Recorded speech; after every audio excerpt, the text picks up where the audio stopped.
কবিতাৰ শিৰোনামা জীৱনৰ বিজ্ঞাপন। সকলোৱেইতো ভাবে, ঠিক ময়ো ভাবোঁ, সপোন আছে বাবেইতো জীৱন, নহ'লেনো সংগ্ৰামৰ অৰ্থ ক'ত? সপোন পূৰাবলৈকেতো জীৱন, নহ'লেনো বাস্তৱৰ অস্তিত্ব ক'ত?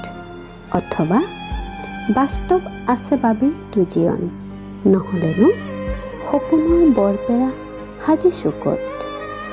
জীৱনেই যদি নাথাকে তেনে সংগ্ৰামৰ যন্ত্ৰণাবোৰ ক'ত? হাবাথুৰি খাওঁ জীৱন বিচাৰি, ৰঙা জবাৰ আহে আহে চাওঁ, জীৱন পাতত পাত পাত কৰি গাওঁ, দৃষ্টি সুমুৰি কত যে বেশ এই জীৱন। উত্তৰমুখী প্ৰশ্ন, প্ৰশ্নমুখী উত্তৰ, সুধিছোঁ তোমাক অথবা হাজাৰজনক, জীৱন ৰংচঙীয়া ফাকু, সানিছোঁ, নাচিছোঁ, খেলিছোঁ আৰু সুৰুঙা চাই অকণমান কান্দিছোঁ।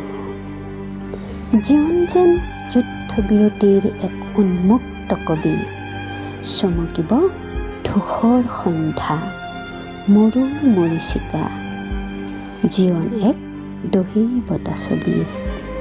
ধন্যবাদ।